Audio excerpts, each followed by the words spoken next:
मित्रांनो, ठरलं तर मग या मालिकेच्या आजच्या भागामध्ये अर्जुन, सायली आणि त्याचबरोबर चैतन्यने जे शर्थीचे प्रयत्न करून पुरावे शोधलेले असतात, आता तेच पुरावे नष्ट झालेले असतात. पोलीस स्टेशनच्या स्टोर रूमला जाता आग लागलेली असते आणि अर्जुन, सायलीने जे पुरावे शोधलेले असतात तेच डिस्ट्रॉय झालेले असतात. आता अर्जुन कशाप्रकारे आश्रम पुन्हा पाडण्यापासून वाचवू शकेल हे आपण आजच्या भागात पाहूयात. इकडे इन्स्पेक्टर साहेब हे बाहेर उभे असतात. अर्जुन, सायली त्याचबरोबर चैतन्य हे तिघेही अजून काही पुरावे सापडतायत की नाही हे शोधण्याचा प्रयत्न करत असतात.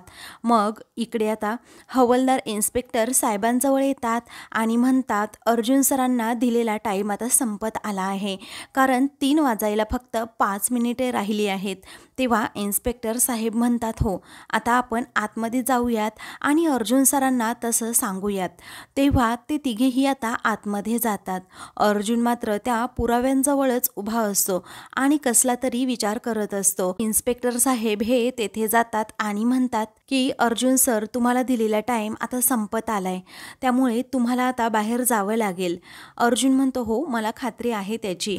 मग आता असं म्हणून तो सगळे एव्हिडन्स पोलीस स्टेशनमध्ये सबमिट करतो आणि सबमिट केल्यानंतर ते आश्रम पुन्हा एकदा सील केलं जातं. अर्जुन, सायली त्याचबरोबर चैतन्य हे तिघेही बाहेर येतात.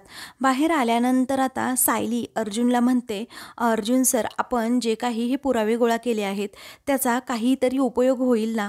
अर्जुन म्हणतो, हो नक्कीच होईल, काळजी करू नका. सोन्याचा तुकडा त्याचबरोबर जे व्हिजिटिंग कार्ड आहे ना त्याचा नक्कीच उपयोग होऊ शकतो असं मला वाटतंय. तेव्हा साक्षीला अडकवण्यासाठी आय होप या पुराव्यांचा निश्चित उपयोग सुद्धा होईल असं चैतन्य म्हणतो.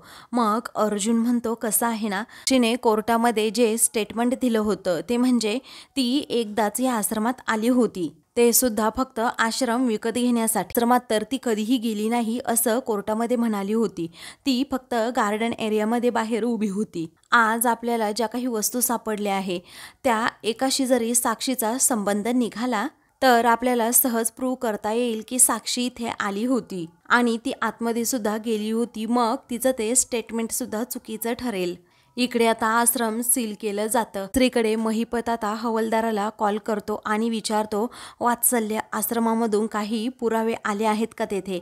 तेव्हा आता तो हवालदार म्हणतो, नाही अजून तरी काही माझ्या कानावर पडलं नाही आणि नजरेस पण नाही, पण जेव्हा येतील ना ते पुरावे तेव्हा मी लगेच तुम्हाला सांगेल. तू काय तेथे झोपा काढतोस का असं रागातच महिपत विचारतो. तो हवालदार म्हणतो की नाही तसं नाही आहे साहेब, पण मी तुम्हाला कळवतो असं म्हणून तो समोर पाहतो तर आता खरंच समोरून आता कॉन्स्टेबल आणि बाकीचे हवालदार आलेले असतात. मुळे महिपतचा माणूस म्हणजेच तो हवालदार महिपतला म्हणतो, तुम्ही फोन चालूच ठेवा आणि मी माझ्या खिशामध्ये फोन ठेवतो. त्यावेळी आता ठीक आहे असं महिपत म्हणतो. तेवढ्यातच कॉन्स्टेबल तेथे येतात आणि हवालदाराला सांगतात की हे आहेत वात्सल्य आश्रमातील पुरावे, याची रजिस्टरमध्ये एंट्री करा आणि एव्हिडन्स रूममध्ये ठेवून द्या. त्यावेळी यस सर असं म्हणून हवालदार कामाला लागतो. दुसरीकडे महिपत आता त्या सर्वांचं बोलणं ऐकत असतो आणि जरा घाबरतोच.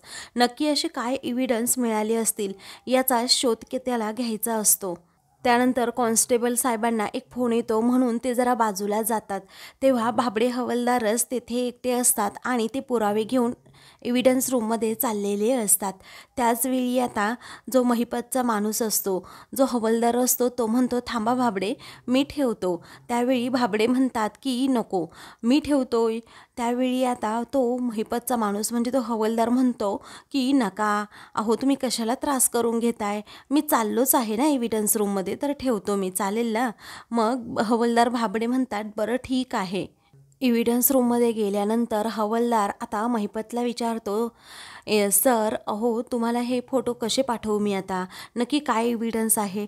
त्यावेळी आता महिपत म्हणतोय, बिंडोक, अरे तुझ्या मोबाईलला कॅमेरा आहे ना, मग तो ऑन कर आणि त्याचे फोटो काढ आणि मला पाठव. आता कसे पाठवायचे ते पण तुला शिकवू का असं म्हणून आता तो चिडतो. त्याचवेळी आता महिपत पुढे म्हणतो, त्या बॉक्समध्ये जे काही दिसेल ना ते सगळं जाळून राख करायचं, समजलं?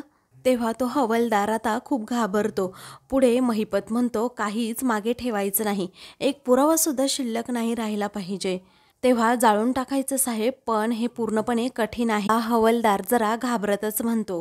त्यावेळी महिपत आता त्याला लगेच म्हणतो की अरे तुझ्या पुढच्या 3 पिढ्या बसून खातील, याची सोय मी तुला करून देतो, चालेल ना? मग आता लगेच हवालदाराच्या तोंडाला पाणी सुटतं आणि तो काम करण्यासाठी तयार होतो. तेवढ्यातच त्या हवालदाराला कोणीतरी आवाज देतं, त्यामुळे आता तो जरा घाबरतो आणि म्हणतो साहेब, अहो मला आता फोन ठेवावा लागेल कारण मला सर्वजण बाहेर बोलवत आहेत. त्यावेळी ठीक आहे असं महिपत म्हणतो. तर तेवढ्यातच हवालदार हा फोटो काढतो आणि लगेच पटपट महिपतला सेंड करतो. दुसरीकडे प्रतिमा आता सायलीच्या रूममध्ये येते आणि त्या रूमकडे पाहतच राहते, कारण सायलीने रूम अगदी छान अशी ठेवलेली असते. आता प्रतिमा त्या रूमकडे सारखी सारखी पाहत असते. मग त्यानंतर ती पाहते तर सायलीने आता प्रतिमाने जी तिला साडी दिलेली असते ती तेथे उशीखाली ठेवलेली असते. आता त्या साडीकडे प्रतिमा पाहतच राहते आणि त्यावरून प्रेमाने हात फिरवते. तिला आता समजतं की सायली रोज उशाखाली ही साडी घेते म्हणून. तेव्हा आता तिला प्रचंड आनंद होतो. मग बाहेर आता प्रिया ही म्हणते, जोपर्यंत हिला त्या सायलीची रूम पाहायची आहे ना, जेवढं कौतुक करायचं आहे ना तेवढं करू देत मरू दे. तोपर्यंत मी आता साक्षीला कॉल करते, तिकडच्या काही अपडेट्स घेते मी, म्हणजे कसं होईल ना, लवकरात लवकर मला समजेल नक्की या सायली अर्जुनने काय पुरावे शोधले आहेत ते तपासता सुद्धा येतील. या विचाराने ती आता साक्षीला सारखी कॉल करते. तू साक्षी कॉल रिसीव करत नाही, त्यामुळे प्रिया आता खूप वैतागते आणि म्हणते या साक्षीला काय झालं काय माहीत, कॉल रिसीव करायचा तर कॉलसुद्धा रिसीव करत नाही. या विचाराने ती आता पायाचा आपटत राहते. मग आतमध्ये आता प्रतिमा सायलीच्या रूममध्ये असते. तेव्हा आता प्रतिमाने चिक्की बनवलेली असते आणि मग ती चिक्की ती सायलीच्या त्या साडीवर ठेवते. म्हणते की गोड मुलीसाठी हे गोड माझ्या हातचं, असं म्हणून आता ती प्रेमाने पुन्हा त्या साडीवरून हात फिरवते आणि सायलीने ज्या प्रकारे उशीखाली ती साडी ठेवलेली असते ना, त्या साडीवरून पुन्हा हात फिरवत तिथे ती साडी ठेवून देते. आणि पुन्हा एकदा सायलीची प्रतिमाला कुठे ना कुठे असं वाटत असतं की सायलीच माझी सख्खी लेक आहे, ही प्रिया नाही. कारण सायलीमध्ये जो गोडवा आहे तो प्रतिमाला आणि घरातील सर्वांनाच खूप भावलेला असतो. मग बाहेर आता प्रिया वैतागलेली असते. तेवढ्यातच प्रतिमा आता बाहेर येते आणि बाहेर आल्यानंतर प्रियाकडे पाहतच राहते. त्यावेळी प्रिया विचारते, काय गाई, तुझी रूम पाहून झाली का सायलीची, कशी आहे सांग बरं? असं ती अगदी वेळी प्रतिमा आता काही न बोलता लगेच तेथून जाते. मग आता प्रियाला खूप राग येतो. तेव्हा ती वैतागूनच म्हणते की ही बाई त्या सायलीसमोर प्रेमाने बोलते काय, चुरूचुरू बोलते काय आणि चांगली गाते काय, पण माझ्यासमोर ना काही बोलत ना माझं काही ऐकत. पण ती आता सायलीच्या रूममध्ये काय करत होती हा विचार तिच्या मनात येतो आणि ती इकडे तिकडे पाहतच राहते. नक्की त्या रूममध्ये तिने काही ठेवलंय का हे तिला पाहायचं असतं. आता त्या रूममध्ये काही नाही आहे आणि प्रतिमाने सुद्धा काही वस्तूसुद्धा ठेवलेली नाही आहे. हे पाहताच आता प्रिया लगेच तिथून जाते. दुसरीकडे आता सायली आणि अर्जुन हे दोघेही त्या प्रीतीज ब्युटीकजवळ आलेले असतात आणि मग आल्यानंतर त्या ब्युटीककडे पाहतच राहतात.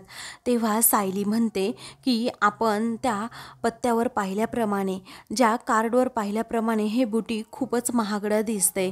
अर्जुन म्हणतो हो ना, आणि या बुटीकमधून कपडे घेणं आश्रमातील कुणाला शक्य नाही आहे. एकतर साक्षी या बुटीकमधून कपडे घेऊ शकते किंवा तन्वीला तेव्हा काहीतरी परवडलं असेल. त्यावेळी या दोनच शक्यता या केसमध्ये वर्तवता येत आहेत, असं अर्जुन आता सायलीला म्हणतो. सायली म्हणते हो चला आता आपण आतमध्ये जाऊयात आणि पाहूयात काय होतंय ते, काही माहिती मिळते की नाही. मग आता ते दोघेही प्रीतीज ब्युटीकमध्ये येतात. तेथे आल्यानंतर जी त्या ब्युटीकची मालकीण असते ती विचारते की काय सर, तुमची काय मी हेल्प करू शकते? मॅडम काय हवं आहे तुम्हाला, काय कस्टमाइज करून हवं आहे, लेहेंगा, शरारा की वन पीस वगैरे, आम्ही सगळं कस्टमाइज करून देतो. सायली म्हणते थांबा हा, आम्हाला तसं काही नको आहे, पण हे ॲडव्होकेट अर्जुन सुभेदार हे खूप मोठे प्रसिद्ध वकील आहेत आणि यांना एका केस संदर्भात तुमच्याकडून काही माहिती हवी आहे. त्यावेळी ती जरा घाबरते आणि विचारते काय माहिती हवी आहे सर तुम्हाला? अर्जुन आता तिला केस संदर्भात सगळं काही सांगू लागतो. आता अर्जुन केसबद्दल सर्व माहिती त्या मुलीला सांगतो. मग आता त्यापुढे अर्जुन विचारतो, 1.5 वर्षांपूर्वीचं तुमच्याकडे एक कस्टमर आली होती साक्षी शिखरे नावाची, याबद्दल काही रेकॉर्ड आम्हाला मिळू शकतं का, माहिती मिळू शकते का? मग आता ती जरा घाबरते आणि म्हणते, 1.5 वर्षांपूर्वीचं मला काहीच माहीत नाही आहे, कारण आम्ही फक्त 6 महिन्यांपर्यंत डेटा इथे कलेक्ट करून ठेवतो. तेव्हा 6 महिन्याचा रेकॉर्ड दाखवा असं अर्जुन आता म्हणतो. त्यावेळी आता ती ते रेकॉर्ड चेक करत असते. तर तिचं जे ब्युटिकचं कार्ड असतं, अर्जुन ते पटकन तिच्या नकळतपणे हातात घेतो. त्याच्याकडे पाहतच राहतो. तेव्हा सायली देखील त्याच्याकडे पाहत असते आणि खुणावत असते. पुढे आता ती रेकॉर्ड चेक केल्यानंतर पुन्हा एकदा सांगते की नाही आहे, कोणत्याही साक्षी शिखरे नावाची मुलगी इथे कस्टमाइज कपडे करायला येतच नाही आहे. मग आता अर्जुन म्हणतो, म्हणजे 1.5 वर्षांपूर्वीचा डेटा तुमच्याकडे नाही आहेच म्हणायचं? अहो, कुठेतरी स्टोअर करून ठेवला असेल ना तुम्ही? ती सॉरी सर असं म्हणते. मग अर्जुनचाही नाईलाज होतो. त्याला टेन्शन येतं की ही मुलगी नाही का म्हणतीये सारखी. सायलीलाही तोच प्रश्न आता पडलेला असतो. मग त्यानंतर अर्जुन विचारतो, बरं तुम्हाला तन्वी किल्लेदार किंवा प्रिया मधुकर क्लायंटबद्दल काही माहीत आहे का? त्या इथे आल्या होत्या का? बरं, सायली म्हणते, ठीक आहे, तन्वी किल्लेदार या नावाच्या मॅडम तुमच्याकडे येत्या 6 महिन्यामध्ये येऊन गेल्या आहेत की नाही ते पहा बरं. तेव्हा ती ठीक आहे असं म्हणते. तेव्हा आता ती म्हणते, या नावाचा कोणताही डेटाबेस नाही आहे असं म्हणून ती आता सायलीकडे पाहते आणि अर्जुनकडेही. तेव्हा अर्जुन आणि सायलीचे हे प्रयत्न आता व्यर्थ ठरतात. त्यावेळी अर्जुन म्हणतो, जर तुमच्याकडून काही माहिती हवी असेल, काही डेटा हवा असेल मला, तर मी पुन्हा येईल. तेव्हा ती आता हो असं म्हणते. मग अर्जुन आणि सायली हे दोघेही तेथून निघालेले असतात. तेव्हा अर्जुन पुन्हा तो स्टॅच्यूला लावलेला एक ड्रेस पाहतो आणि सायलीला म्हणतो, थांबा. तेव्हा सायली म्हणते, काय आता? अर्जुन म्हणतो, हा ड्रेस तुमच्यासाठी खूप छान आहे, म्हणजे तुम्हाला खूप छान दिसेल हा ड्रेस, घेऊयात का तुमच्यासाठी? मग आता सायली हसते आणि म्हणते, नको अर्जुन सर, मला नको आहे, कारण एवढी महागडे कपडे मी नाही घालत. आणि कसं आहे ना, एवढ्या मोठ्या किमतीच्या ड्रेसमध्ये 4 महिन्यांची आश्रमातील मुलांची फीसुद्धा भरून होईल. तेव्हा अर्जुनला आता सायलीचा साधेपणा समजतो. मग आता तो लगेच म्हणतो, चला बरं ठीक आहे. ते दोघेही आता जायला निघतात. तेवढ्यातच जी ब्युटिकवाली मुलगी आहे ती त्यांना जाताना पाहते आणि साक्षीला लगेच कॉल करते आणि म्हणते, साक्षी मॅडम, तुम्ही जे काही सांगितलं होतं ना, मी सेम त्या प्रकारेच अर्जुन सुभेदारांना सांगितलं आहे. कारण तुम्ही सांगितलं होतं की अर्जुन सुभेदार खूप मोठे वकील आहेत, ते चौकशी करण्यासाठी येतीलच, आणि त्याप्रमाणे त्यांची मिसेस व ते आलेसुद्धा होते. मग आता साक्षी जरा रागातच विचारते, तू नक्की काय सांगितलं? मग आता ती मुलगी पुन्हा म्हणते, अहो तुम्ही जे सांगितलं होतं ना की साक्षी शिखरे नावाची मुलगी मला माहीत नाही आणि ती आमच्या बुटीकमध्ये कधी येतसुद्धा नाही, असंच मी सांगितलं. साक्षी म्हणते, ग्रेट काम केलंयस तू, तुला याचे रिवॉर्ड्स नक्कीच मिळतील असं म्हणून आता ती फोन ठेवते. दुसरीकडे आता पूर्णाजी या प्रतिमाला विचारतात, काय गं, तुझं जेवण व्यवस्थित झालं ना? मग आता प्रतिमा हसतच हो असं म्हणते. त्याचवेळी तुझ्या हातची चव आम्ही खूप मिस करतोय असंही पूर्णाजी म्हणतात. तेव्हा प्रतिमा पुन्हा एकदा हसते. वेळी आता प्रियाच्या मोबाईलवर सारखा सारखा रविराजचा कॉल येत असतो. तेव्हा तो कॉल आल्यानंतर प्रिया ही मनात विचार करते, या किल्लेदाराला काय सारखी आमची आठवण येते की काय, का सारखा सारखा कॉल करतोय? इथे मला चैनसुद्धा पडत नाही आहे. नक्की त्या आश्रमामध्ये काय पुरावे सापडले आहेत आणि काय नाही, हे मला अगोदर पाहायचं आहे, हे अगोदर सायलीच्या तोंडून मला ऐकायचं आहे, आणि मगच इथून मी निघणार आहे, तशी निघणारच नाही असं म्हणून ती सारखी फोन कट करते, मोबाईल सायलेंटवर टाकते.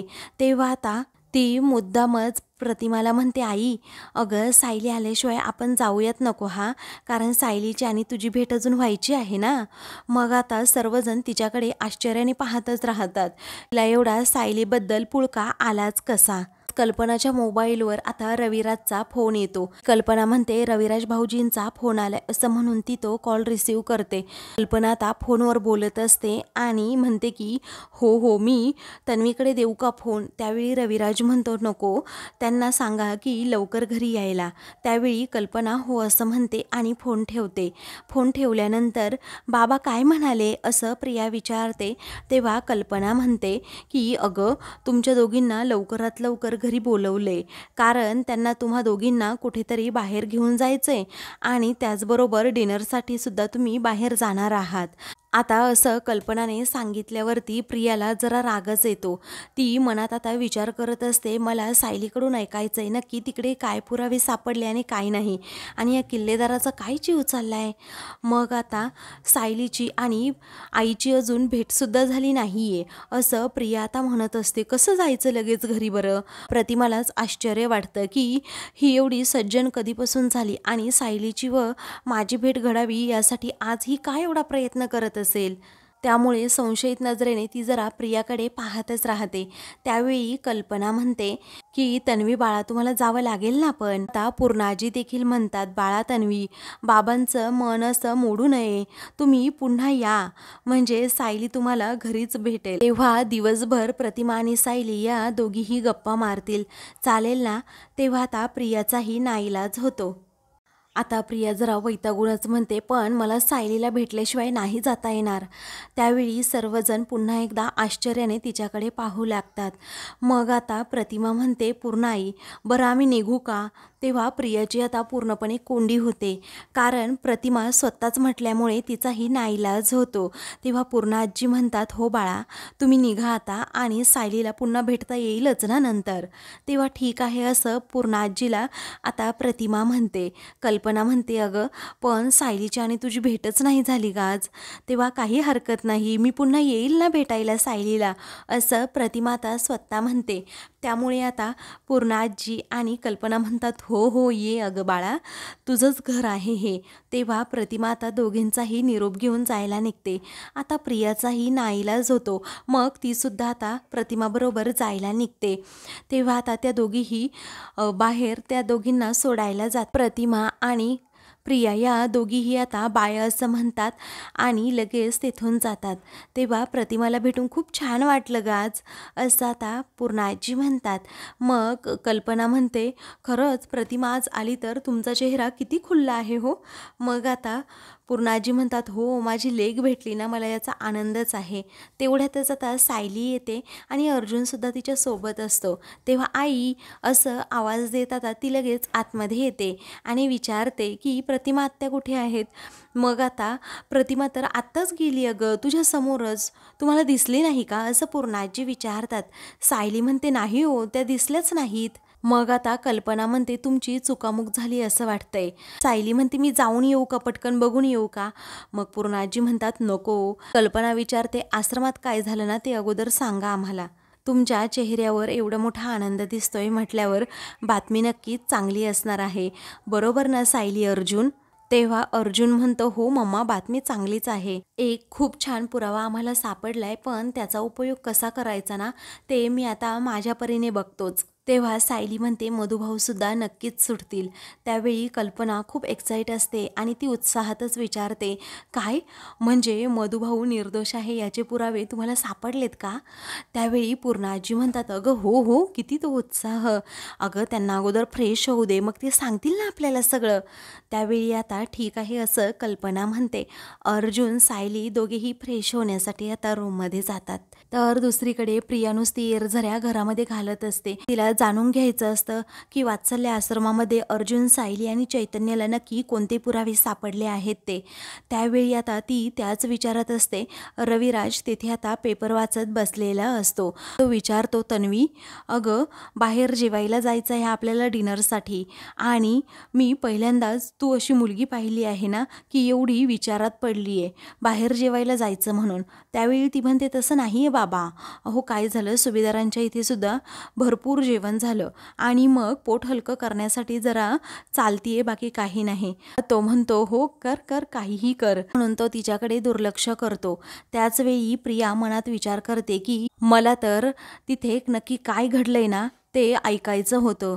तर लगेच तुझं डिनरला जाणं मध्ये निघालं, असं म्हणून ती रागातच रविराजकडे पाहते. तेवढ्यातच आता प्रतिमा तेथे येते आणि विचारते निघायचं का? तेव्हा रविराज म्हणतो हो निघूयात ना आपण. मग आता तो म्हणतो अगोदर आपण जे गार्डन आहे ना तेथे थोडा वेळ जाऊन बसूयात आणि मग डिनरसाठी जाऊयात, चालेल ना? तेव्हा हो चालेल, असं प्रतिमा आता हसतच रविराजकडे पाहून म्हणते. आणि मग रविराजला जरा आनंदच होतो. प्रिया आता विचारते आई मला एक गोष्ट सांग, अगं सायली आणि अर्जुन रूममध्ये नसताना तू तिच्या रूममध्ये का गेली होतीस? काही काम होतं का तुझं? त्यावेळी आता रविराज विचारतो प्रतिमा, अगं सांग ना काय काम होतं? सायली नव्हती ना रूममध्ये? प्रतिमा म्हणते मी तिच्यासाठी तेथे चॉकलेटच्या वड्या बनवून नेल्या होत्या, ते तिच्या रूममध्ये ठेवल्या, बाकी काही नाही. तेव्हा रविराज आता प्रतिमाकडे पाहतच राहतो. तर प्रियाला अजूनच राग येतो. इकडे सायली आणि अर्जुन रूममध्ये आलेले असतात. तेव्हा आता सायली म्हणते आजचा दिवस खरंच खूप छान गेला, त्यात प्रतिमा आत्यांचा आशीर्वादसुद्धा मिळाला होता, त्यामुळे सगळं काही अगदी छान झालं, बरोबर ना? मग आता अर्जुन म्हणतो हो बरोबर. तेव्हा अर्जुन म्हणतो की आता आपल्याला तेथे काय काय सापडलंय ना ते कुणालाही सांगायचं नाही. तेव्हा सायली म्हणते हो मी नाही सांगणार कुणाला. त्यानंतर सायलीचं लक्ष आता बेडवर जातं की साडीवर तिथे चॉकलेटच्या वड्या ठेवल्या आहेत म्हणून. मग आता ती लगेच त्या वड्या घेते आणि म्हणते की बापरे, मला माहीत आहे प्रतिमा आत्यानेच ह्या चॉकलेटच्या वड्या ठेवल्या असतील. मग आता अर्जुन म्हणतो दाखवा, पण सायली आता त्या वड्या घेऊन तिथून धावतच निघते. अर्जुन तिच्या पाठोपाठ धावत जातो आणि म्हणतो हो मिसेस सायली दाखवा ना मला एकदा तरी. आता त्याला त्या चॉकलेटच्या वड्याच दाखवत नाही. त्यानंतर सायली आता कल्पना आणि पूर्णाजींना विचारते प्रतिमा त्या माझ्या रूममध्ये गेल्या होत्या का? तेव्हा कल्पना म्हणते की हो तुला कसं समजलं? तेव्हा सायली म्हणते या चॉकलेटच्या वड्या त्यांनी माझ्या साडीवर ठेवल्या होत्या. तेव्हा पूर्णाजी म्हणतात हो जे माझ्या प्रतिमाने तुझ्यासाठी प्रेमाची भेट ठेवली. तेव्हा सायलीला खूपच आनंद होतो. तर आता मित्रांनो पुढील भागामध्ये अर्जुन सायली बाहेर बसलेले असतात. त्यावेळी सायली म्हणते आजचा दिवस खरंच खूप छान गेला, कारण आता आपण जे एव्हिडन्स दिले आहेत ते पोलीस तपासतील, तेव्हा 24 तासांच्या आत रिपोर्टसुद्धा आपल्या हाती असेल असं अर्जुन म्हणतो. तर त्यानंतर अर्जुन आणि सायली दोघेही रूममध्ये येतात आणि मग अर्जुनला पोलिसांचा फोन येतो की पोलीस स्टेशनच्या गोडाऊनमध्ये नेमकी आग लागली आहे. अर्जुन आता घाबरतो आणि सायलीला त्याबद्दल माहिती देतो आणि आपण जे जे एव्हिडन्स सबमिट केले होते ते सर्व डिस्ट्रॉय झाले. या विचाराने आता सायली खूपच घाबरते आणि तिला टेन्शन येतं. अशाच मालिकेंचे पुढील भाग पाहण्यासाठी चॅनलला सबस्क्राईब